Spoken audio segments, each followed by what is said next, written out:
for this policy basically for transparency and protection of the public against, shall we say, creative writing by the police. So the police have basically, first of all, they released the policy at an hour when they knew nobody was going to know about it.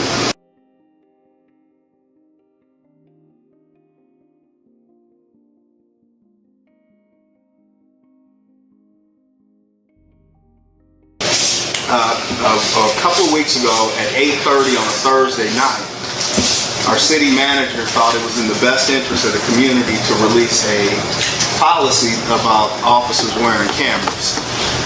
And I found it kind of interesting that, you know, one, it was, while most of the people who were most affected by it were jiving around celebrating the turkey tussle, you know, in the pre-turkey tussle festivity, at 8:30 at night, they released this information.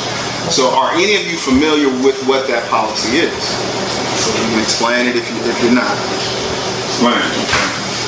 In essence, before an officer gives a sworn statement, their first official statement, they are allowed to view whatever recorded footage. You look kind of puzzled. What? Say that again. Before they ever give a statement, they are first allowed to view that footage. Some seem to think that that will provide more transparency. Some seem to think that body cameras capture everything. I seem to think that it allows them to kind of paint a narrative. I mean, if this store was robbed right now, and there were camera footage, the police aren't going to allow us to look at the robbery and then get the statement. For this policy basically for transparency and protection of the public against, shall we say, creative writing by the police. So the police have basically, first of all, they released the policy at an hour when they knew nobody was going to know about it. They didn't do it like Monday morning at 11. They did it, you know, after business hours, after the media's closed. They normally don't even pick up stories that are published late Thursday till Monday. I believe that the most impact could be had by attending the city council meetings in large numbers or as a group and actually filling out speaker cards and addressing the council. Because at those council meetings, they're on the spot. I know they don't respond to the public comments, but they would have to take some action or make some kind of decision with an overwhelming response from the community regarding this matter. Be sure that I understand what the policy is and what the proposal is. So what I hear you saying is if they pulled the rug, that's been done, even though they skipped over the public safety group, they were within their right. Yes. Is that correct? Absolutely. So where we are at this moment in time is that there's a meeting on Monday and you want to present some ideas. And the policy that, I mean, because I don't know, it sounds like it's probably a good idea that they have body cameras.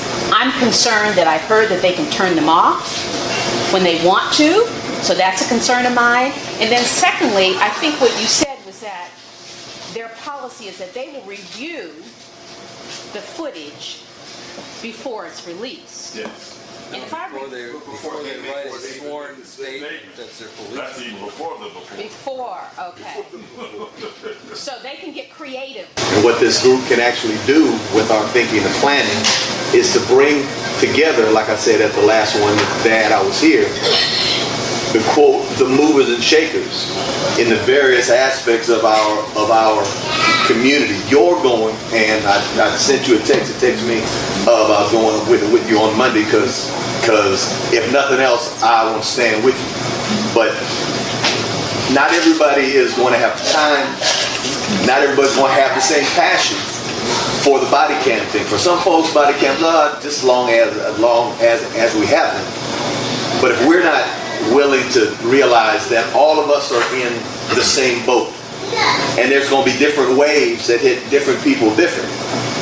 And what I said, this is the event the last time, is until we build relationships with one another and realize that this is a group, but this is just one of many. And while there's going to be a lot of opinions and thoughts and well-intentioned action, until action is coupled with action, it's reaction.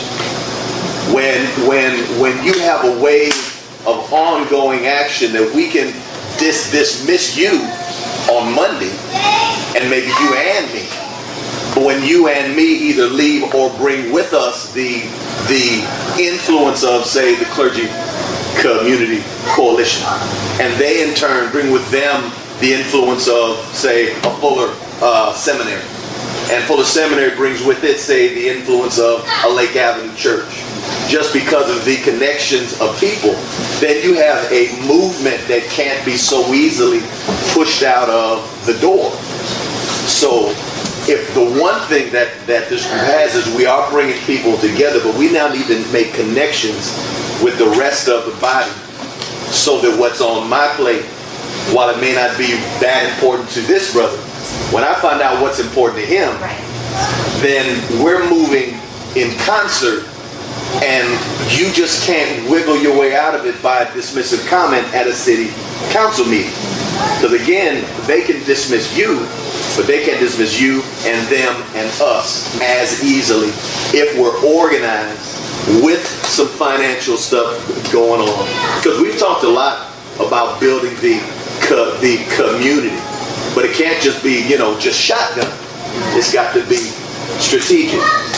Each piece connected to the next, so that it's a movement that's sustainable. Because all of this started, not all of this started, but over one major event in Pasadena.